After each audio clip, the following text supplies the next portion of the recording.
Hey everyone, this is Paul. Real quick before we get into the podcast, for this recording, we had some technical difficulties with my recording studio, so the audio quality is a little scratchy and not up to the normal standards. So I apologize for that, but I think the content from Ken is great and well worth the listen anyway. All right, that's all. Let's get into the episode. When I step back from it, this revival, and it really is a revival of local journalism, takes three things. It takes models, number one. Number two, it takes capital. Number three, it takes people. So the models I had been pretty well steeped in my career and in my work as an analyst. And these are not, it's not like one model. And a lot of people, Paul, as you're saying, talk about, can it work? Is local journalism dead? Which is a pretty silly question this time. People want to know about where they live. This is Small Press Big Ideas, a podcast about the business of local news in the United States. I'm your host, Paul Gewertz. Small Press Big Ideas is about the opportunities and challenges that local news publishers are facing for their businesses. I'll sit down and talk with journalists, entrepreneurs, nonprofit leaders, and more in the local news industry to find out what's working, what isn't, and how the local news ecosystem can innovate and flourish in the 21st century. Right, today on the podcast, I am joined by Ken Doctor. Ken is the CEO and founder of Lookout Local, which is a really cool local news organization I've been following in Oregon. Are you in California also? Or you just, I know you're over there somewhere. We started in California. We're in Santa Cruz, 5th anniversary in November, and then we launched in Eugene almost 4 months ago. Awesome. Yeah, I saw that. I follow you mostly on LinkedIn, I think, but I see you guys pop up over and over again. So I've been meaning to get you on the podcast for a while. So anyway, I really appreciate you taking the time. Right. Where I usually start, I would love to just kind of, and I was just looking once again through LinkedIn at your kind of background. I would love to hear just kind of your background in the local journalism field, kind of what led up to the idea and founding of Lookout Local, and then we can dive into that a little bit later. So, but I'd love to hear your background and how you got started in this world. Sure. I got started at University of Oregon a long time ago in a journalism program. I started at the top of the profession as a publisher of an alternative weekly, which lasted 7.5 years in Eugene, Oregon, and then had a career of 21 years with Knight Ridder newspapers, which used to be the second largest newspaper company in the country. And that included, really importantly and pivotally, 7 years at Knight Ridder Digital, where we were early on the internet in San Jose, whole company solutions, and learned an incredible amount at a go-go time in Silicon Valley. And then I did about 10 years as consulting, speaking, writing about the changes in the news business for the Harvard Neiman Journalism Lab. And I'd written a column called Newsonomics, which followed a book that I published in 2010, same title. And then around 2019, I took on my 7th career, I think, in journalism. And I got tired of describing the ravages of hedge fund journalism, eviscerating community dailies. And my wife and I had moved back to Santa Cruz, really Aptos, just south of Santa Cruz, in 2010. And we had a paper that had been bought by Alden, pretty much the most odious of the hedge funds. And here I was in a wonderful community, and nobody knew what was going on. And so I felt compelled to apply my ideas of what needed to happen for community purposes, democracy purposes. And we launched Lookout Santa Cruz in November 2020 into the teeth of COVID. And we've had a great run here. It's a large newsroom of 10 in a small county, 267,000. And last year we were fortunate to win a Pulitzer for breaking news, covering the unprecedented flooding in Santa Cruz County in early 2023. So we did all that. We're looking forward to the 5th anniversary. We just had a meeting of starting to plan out what we're going to do for parties. We think parties are an essential part of this new business. And I just came back from Eugene. Back yesterday, I was up there, my 24th trip in 2 years. And there we established Lookout Eugene Springfield, April 10th this year. And it's off to an incredibly good start. Yeah, and once again, like I said, I've just seen it. I saw it. Congratulations on the Pulitzer. You're definitely the first Pulitzer winner I've had on my podcast. So That's good. congratulations there. And it's just like the whole point of this podcast, the reason I started it is to prove that you hear local news is dead or local news is dying. And I just don't think that's the case. I just think it might be a case of figuring out how the model works in the in 2025 and Absolutely. onward. So I would love to. This might be a hard question to answer. What has Lookout done right that you won a Pulitzer within 5 years of launching, and you're launching new newsrooms and everything. You're actually Yeah. growing in this condensing industry.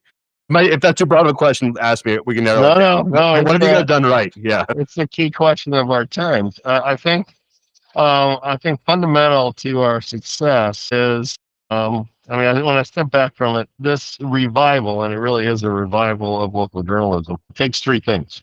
It takes models, number one. Number two, it takes capital. Number three, it takes people. So the models I had been pretty well steeped in my career and in my work as an analyst. And it's not like one model. And a lot of people, Paul, as you're saying, talk about, can it work? Is local journalism dead? Which is a pretty silly question at this time. People want to know about where they live. And it was the hollowing out of that old monopoly newspaper model that created the great loss of local news. But the models are business model, and importantly, that's about as old as time. There are two major contributors to news company success, and those are readers and their advertisers. And whether you call it circulation like it did in the old days, or reader revenue now, we call it membership because we have a pretty close relationship with our readers, and advertising. And there's still a lot of local advertising that Google and Facebook don't get. So models, the business model, very strong journalistic model. The whole idea is it's got to be high quality news that people can trust, and more important even to our time, nonpartisan. And then the community model. So our model, which is newer than what a lot of dailies did in their heyday, and I was part of that, is that we say our role in the community is to help the community be a better place.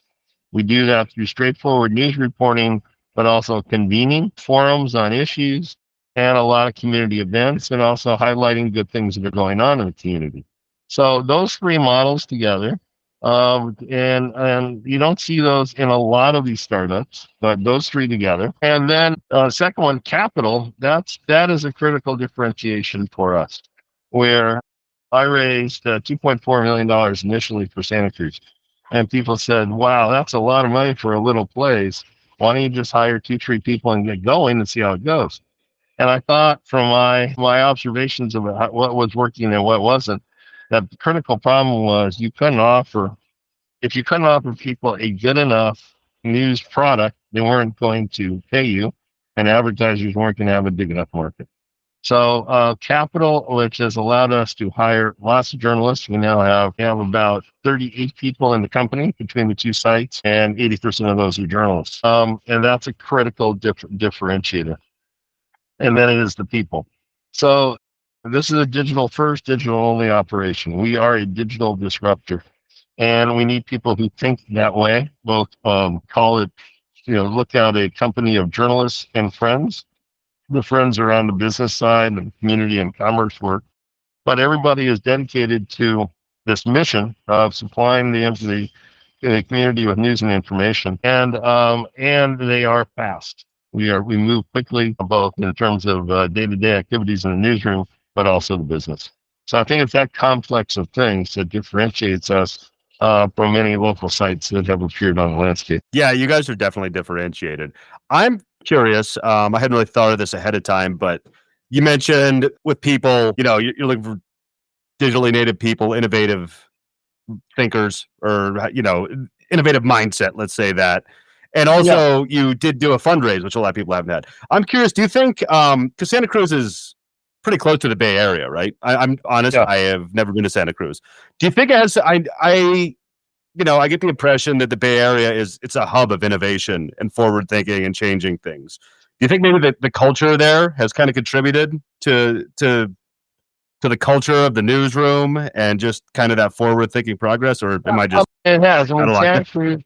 Santa Cruz is its own place. It's by tradition a funky beach town more than a tech town. There's a little tech here. There's not much. We're separated from Silicon Valley by these mountains that people in Santa Cruz really prize and will not let any more than 4 lanes be built between them. It is that. I don't think it's as much tech. I think the Bay Area it is a very open and diverse place, and people are willing to try new things. I think that definitely helped us. But we are seeing in Eugene, which is a very different place, that the openness to a brand new news company is really off the charts in what we've seen in terms of readership and take up. So I don't know. We'll see. It's so it's at least a West Coast model. There are very interesting questions how it would play in other parts of the country as well. Yeah, that is the question, right? You talked about models, capital, and people. How would you classify the overall model of Lookout? I know you have your newsletters are prominently displayed on the website and clearly digital. What's kind of hitting the cash register? How are you guys? So over time, basically the advertising revenue and the membership revenue have been about 50-50. Okay. Our revenue sources have been the main two revenue sources, earned revenue. So our model has been to take in philanthropy for seed capital in both markets and then run as quickly as we can to earn revenue, really not just when we start, but before we start. Founding memberships, founding marketing partnerships with advertisers. And those have been running about 50-50. Over time, and we're starting to see this in Santa Cruz, we will see that membership, which is essentially subscription, will be more like 60 to 65%. We have had a 92% retention of annual members, which is incredible. And that's what's key to making this work long term and not just holding on by your fingernails, but growing it. And the idea is to grow it, get it profitable, 10 to 15%, and keep improving the set of products. Now, the set of products is a really important part of this too, that it isn't, you think about how much of this comes from a newspaper mindset. And in truth, it does and it doesn't. And the doesn't part is as important as the does. We have 3 distinct products today. We have the site, both laptop and mobile. We have an app that is really growing very quickly in terms of usage. And then we have all the newsletters, both the citywide newsletters that are AM and PM and food, politics, weekend, that kind of thing. But we also have neighborhood newsletters where we have been able to harness technology to provide neighborhood news in both Santa Cruz and Eugene. So you got the site, you have the app, and you have the newsletters. And these are 3 distinct in some ways, but overlapping audiences that all have potential for revenue generation, both membership and advertising. So now those 3 are very solid. We continue to improve those. It needs to be continuous improvement in this business overall. And we're looking at what we can do with chat in terms of a 4th kind of chat forward product. And it's really important, I think, to understand that there are many different audiences off that same base of content, but there are ways to reach them. For instance, Instagram has been really important to us here, where I think we're at 31,000 followers in a relatively small area. So for younger people, we have a pretty good following, and that helps continue to build the readership as well. Yeah, I think that's important. Social media has a lot of flaws, but it's also, it's where people are. So, So you also mentioned models, capital, and people. How did you attract your team? Like, where did they come from? Do you have any words of wisdom for people out there to attract and retain quality talent? That is the hardest part of this. I mean, it's not easy to raise money. And the models just take a lot of execution at this point. But the hardest part is people. We had a fair amount of turnover our first year in Santa Cruz when we hired under COVID, which I wouldn't recommend, long distance. But our team has really hung together now for the last 3.5 years, really after that first year. We are able to find good journalists, and a good age range too. Several veterans, and then a number of people now with 5 to 10 years experience. And we really look for people who have obviously the skills they need, but are very they're digital first and they're collegial. And that's really important. We have basic rules that I picked up from Atlantic Media 10 years ago, 15 years ago. No assholes and no drama. And that's a really important rule. You try to ascertain it as much as you can in interviews. And if you make any mistakes, which you're bound to make as you build something, you try to rectify those. So how people work with each other is hugely important. And it turns out, people say it shouldn't be hard to find people because look at all the journalism jobs that have been lost. But in truth, a lot of people have left the field, not coming back. They're public information officers. They're doing this and that. Older people left the field would rather go back to print, but print is dying. And so it takes skills, a certain mindset, and a certain kind of personality. And we are painstaking in hiring consequently. That's great. Yeah, I assume that was the hardest piece, was finding and obtaining people. That's what it. Yeah, humans are complicated. So also back one more to the capital piece. Yeah.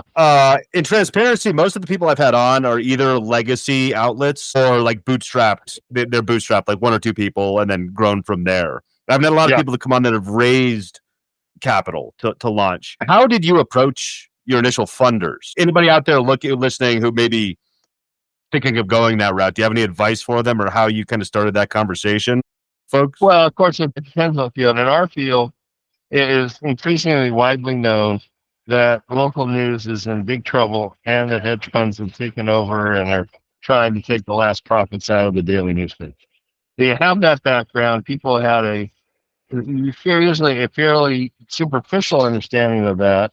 And then especially community people who read newspapers for, 20, 30, 40, 50 years, they understand the glue that a good community newspaper created. Here and in Eugene, was able to tap into people through community foundations, basically through connections. And because I had a fair amount of experience doing this, I could say, I think we can do this. I think we can do this. And the simplicity and authenticity, I would believe, of the pitch made the difference, which is, I'm going to take your money over here. I'm going to put it over here to pay these journalists to report the news for you in the community. That is my pledge to you. That's what I will do. And that's what we've done. So it's certainly easier raising the money the second time than the first, but it is that simple a proposition. Now, this is we're a for-profit corporation. We're a public benefit for-profit company, which gives us wide room in terms of both accepting philanthropy as long as it's for journalism, but also the ability to raise capital if we think we want to raise that, if we want to go that route. We haven't done that yet. And so I think the clarity of what you're trying to do, and of course, if you can point to your own success or to successful models, I think the hardest thing in raising money for local news has been people go like, yes, that's a terrible problem, but quote, no one's got it figured out. And what I would say to people is, well, people had it partially figured out, and we can do it. It'll be hard. And I can tell you it's so much easier now than it was 5 years ago, because we can point to Santa Cruz and give people, we whitelist people for the site, say, take a look at what we're doing. Just look at what we're doing. They go like, wow, that just got a lot of local news on it. And it's got features and it's got fun and all that kind of stuff. So I think the clarity and the authenticity of what you're trying to do. We are, in fact, a mission-driven social impact company, but what we do is deliver the news to people. So that's gotten even clearer over time. And then you do have to prove to people that you have a solid, like any kind of organization, nonprofit, for-profit, you've got a solid plan, and we can actually show results at this point. That's great. So you had said even kind of the differences in Santa Cruz versus the Eugene outlet. I was like slightly different there, and you mentioned it's a West Coast model. That kind of leads me to what's the trajectory for Lookout? Where are you looking to expand more Are you looking just to stay with these two and make them as, what's the long-term goal? Like cross country, new regions? Yeah. Across the West Coast first? The goals have actually stayed the same from when I founded it in 2019. That's twofold. Number one, we're growing the Lookout network. We're planning on 3 new lookouts within the next 18 months or so at this point. And we are actively talking to people about where they are, how closely geographically connected they are. And so we're looking at what are the next 3, which would give us 5. And then we are putting together a plan for 10 more after that, at longer term. So we have that vision of the company. And even at 15, that is still a few dots on a landscape that is getting increasingly desertified across the country. So the second goal always has been to say to people, this is what we believe. This is the work that we've done. Here's how we've done it. We're pretty transparent about it. And to hopefully encourage others who have the ambition and the skill to do it other places, and to encourage funders who say, like, I see the problem. I'd like to put money into it, but is it a black hole?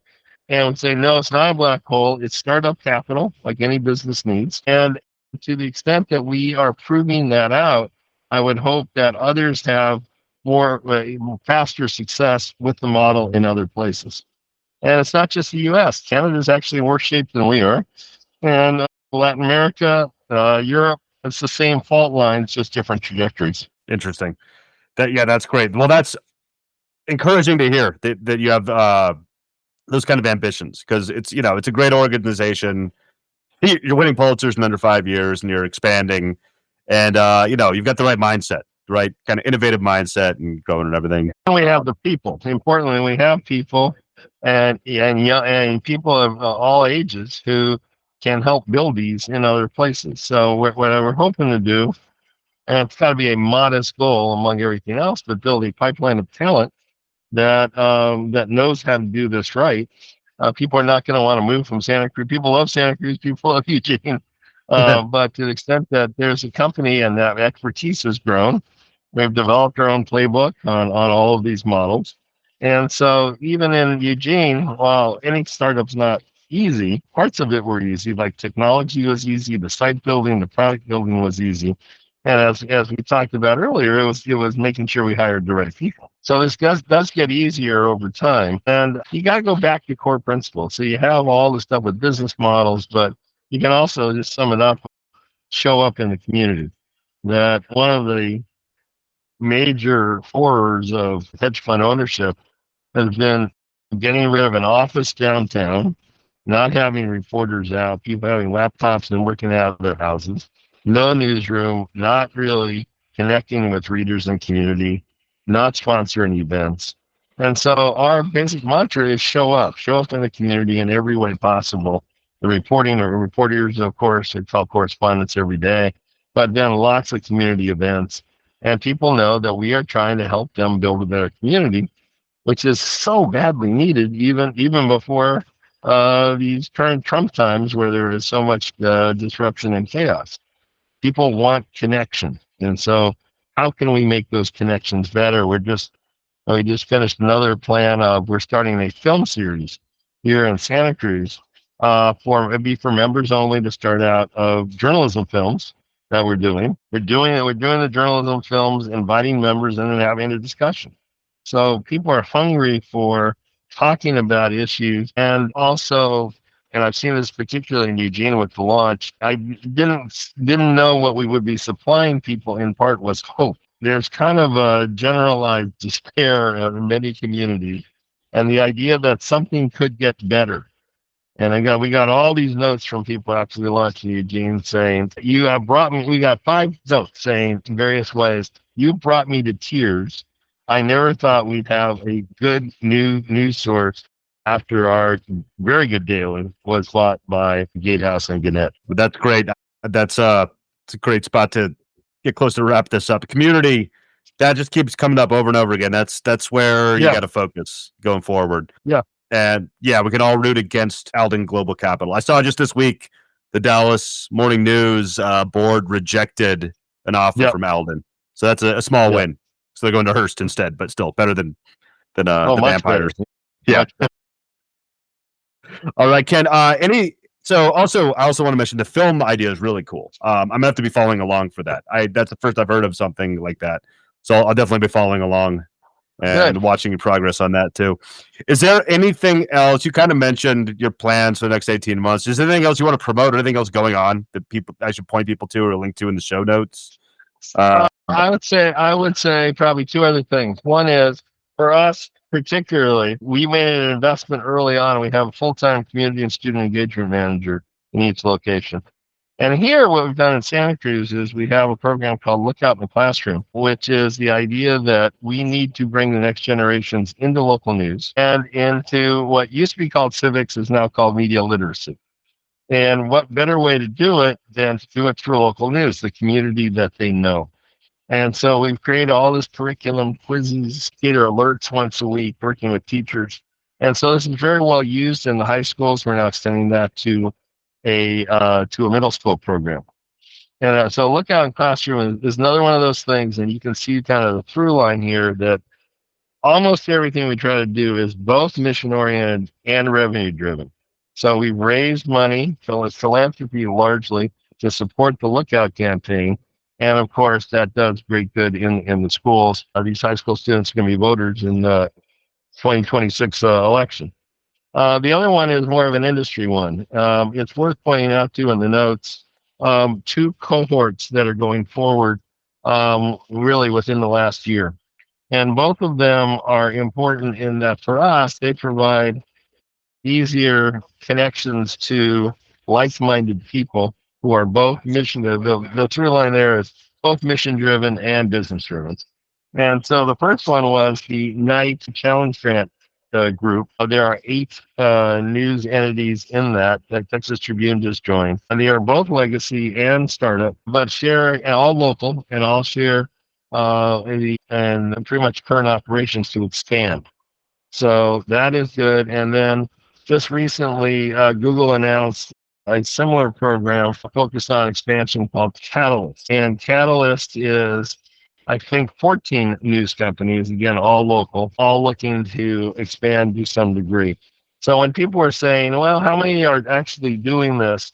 If you look at those together, those two together, and there's 2 companies that are in both, altogether, I think there's 20 news organizations. It's a really good map of where innovation is happening locally, both 232-year-old legacy newspapers and 5-year-old startups. Very cool. Great stuff. Ken, I won't take up any more of your time. Thanks so much for coming on the podcast. No problem. Yeah, thanks once again. And we will talk to you soon. Thank you for listening to Small Press Big Ideas. You can subscribe on Apple Podcasts, Spotify, or wherever you listen to podcasts. If you'd like to help the show, the best thing you can do is to tell a friend or colleague and just take a few minutes to leave a rating and a review on whatever platform you're listening to right now. It only takes a minute out of your day, but it really does help the podcast grow and reach more ears. Check back for new episodes every Monday.